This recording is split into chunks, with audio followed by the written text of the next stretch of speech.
Hablamos de los movimientos que se dan en el interior de la Tierra, tenemos que considerar que se producen dos grandes movimientos, lo que son los orogénicos y los epirogénicos.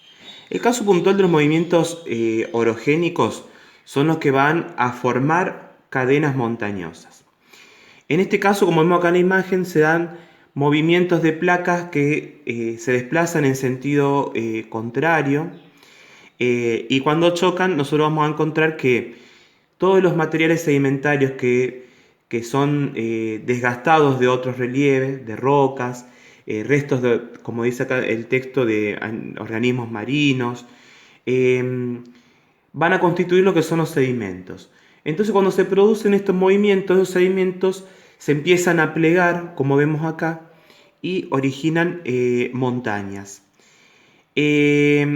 En algunos casos nosotros vamos a ver que esos mismos movimientos van a originar fallamientos, que los fallamientos es cuando hay algunos bloques de otros relieves que existían con anterioridad, se empiecen, digamos, a fracturar y en algunos casos aumenten su altura y en otros casos se hundan en bloques, que es lo que después van a dar origen a la acumulación de sedimentos y a la formación de las llanuras.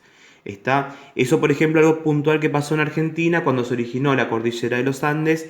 Ese mismo movimiento elevó las sierras pampeanas, que es la que nosotros encontramos, por ejemplo, en la provincia de Córdoba, de San Luis, y la zona puntual de la llanura chaco-pampeana, que se hundió y con el transcurso de varios millones de años se fue acumulando sedimentos sobre ese lugar, que es lo que le dio la forma definitiva al relieve de nuestra zona. Bueno, fíjense que ahí tenemos el caso del movimiento de las placas tectónicas de la América del Sur, la placa sudamericana y la placa Nazca. Que fíjense cómo lentamente esta placa oceánica se va insertando por debajo de la placa sudamericana y ahí vemos todo lo que es el círculo del fuego del Pacífico. Entonces fíjense cómo se va incrustando por debajo y la placa sudamericana lentamente cómo va aumentando esa altura. Ustedes calculen que esto es lo que origina distintos movimientos sísmicos. Terremotos, erupciones volcánicas, entre otras cosas. Entonces fíjense que lentamente va ingresando por debajo y la placa sudamericana empieza a ir tomando forma y ahí aplica todo el origen de lo que es la cordillera de los Andes, que fíjense que se extiende desde el norte de América del Sur hasta el sur de la isla de Tierra del Fuego.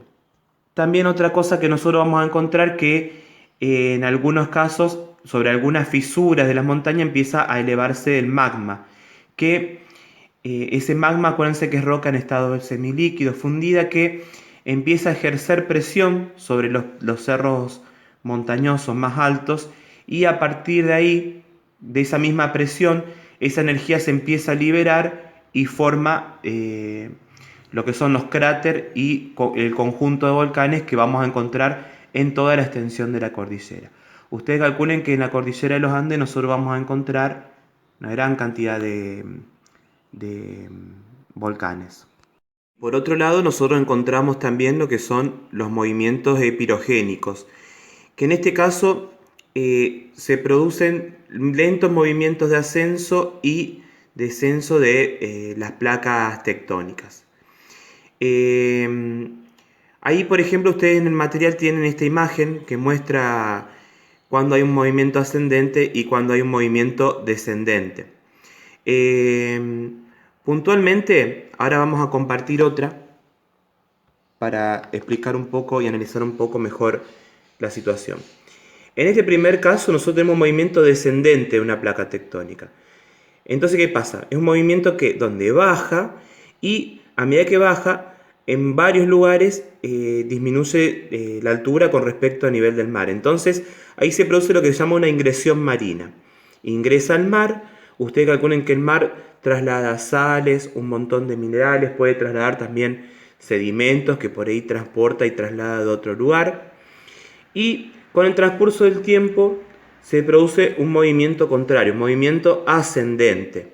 como es en este segundo caso, que ahí la placa lentamente empieza a subir y a partir de ahí se produce un retroceso del mar. ¿Está? De todos modos, cuando retrocede el mar, ustedes calculen que en su momento, cuando había ingresado al continente, deposita en varios lugares algunos sedimentos o minerales que en su momento que con el transcurso del tiempo va a dejar depositados en ese lugar.